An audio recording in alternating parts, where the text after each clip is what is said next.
Okay guys, the deadlift. Now, is Mark going to tell me I shouldn't be deadlifting? Are all Mark's videos about you shouldn't do this, you shouldn't do that? No. Everything across the spectrum in training has its place. The squat, the deadlift, the chin-up, bench press, rows, you name it. But what I'm going to keep reiterating in the videos that I provide for you is the when you place it within a program. The most appropriate time that you add an exercise in within your training age, i.e. how long you've been training. Now, people dictate bringing an exercise in when they've been training a year or 2 years.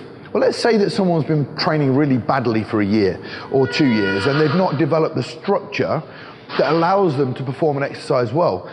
When people talk about training age and experience, to me that's really the wrong way of actually describing someone's ability to train. Somebody might have been doing Olympic lifting for 1 or 2 years and they're ready to progress to the snatch, perfectly loaded, right?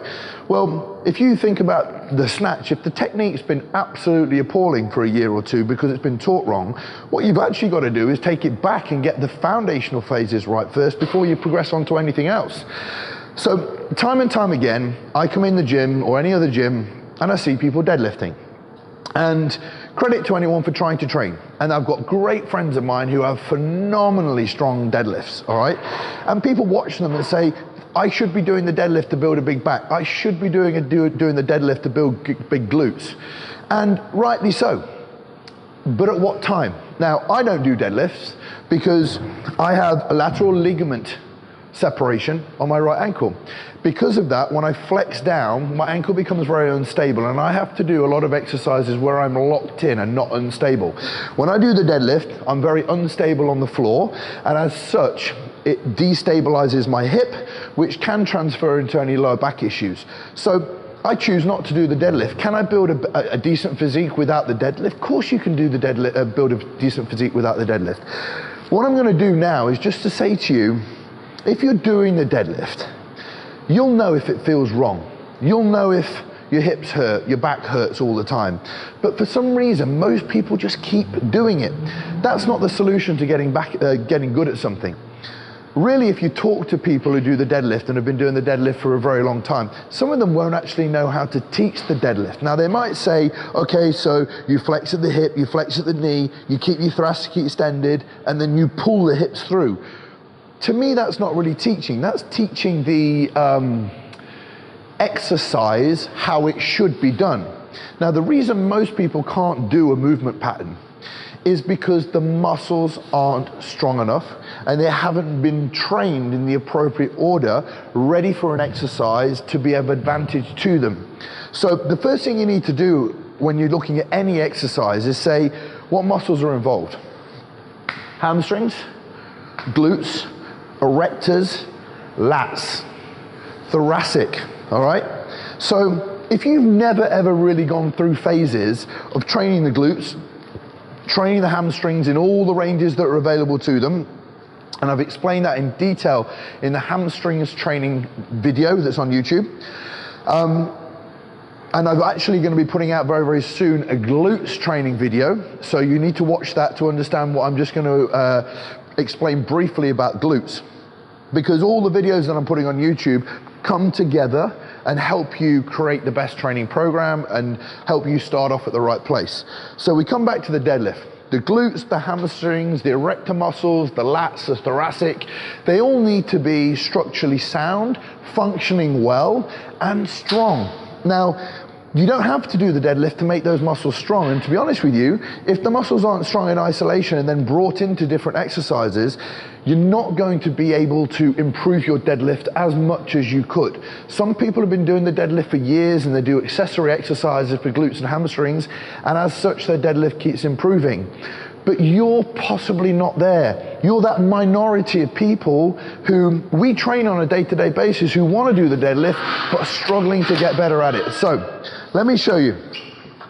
I'll do it at an angle so Gus can actually see this better on video. If you look at the deadlift here, I'm going to be in this position, all right? So in this position here, flexing at the hip, I'm getting a stretch on my hamstrings. So the hamstrings are going to be recruited. Next thing that happens when I flex is my glutes are going to come into the equation. And then because I'm flexing at the hip, my erector muscles, the muscles up on either side of my spine, they fire up. The lats are going to hold on to the bar. My traps are getting stretched, and my thoracic has to be extended slightly. Now, just a quick one on that. People that do the deadlift who are power lifters, they're lifting 160, 200, 300 kilos on this bar, then naturally you're going to have a little bit of thoracic flexion. You really can't load up the bar that much and maintain a perfectly neutral spine. But in the early days of doing the deadlift, you want to learn with a neutral spine. So you've got a perfectly retracted fascia, lats position. You approach the bar. The glutes are on. Now the glutes in this position, a lot of people, what happens is they go down, they fall onto their knees, the heels come up, and they are pushed through the knees and their hip flexors. The reason why they're doing that is because sitting into this position here, the hamstrings and the glutes are not strong enough to actually hold you in that position. The second thing you need to consider, I actually have pretty equal proportions, my femur and my tib and fib. Some people have very, very, very long femur bones.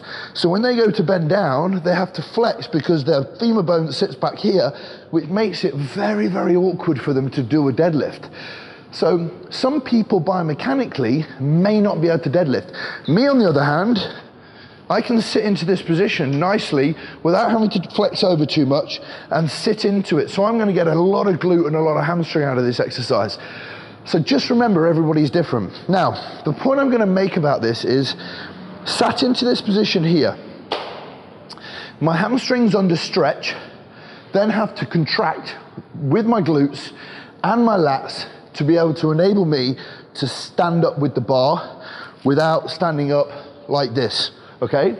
So everything needs to be strong. I need to be strong.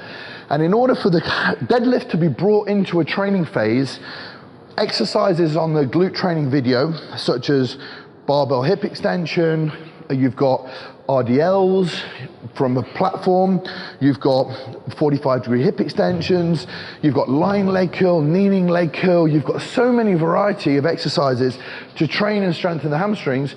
You've got hip extension exercises to train the erectors, and then all the lat training exercises to make your back very, very strong.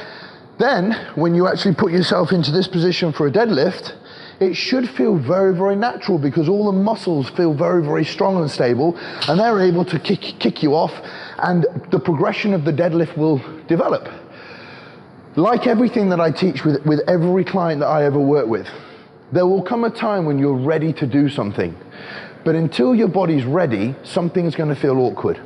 So always remember, train muscles in isolation, learn how to recruit, train muscles at the extremities, build on that, and then when you're ready to put in the big exercises, they'll feel normal.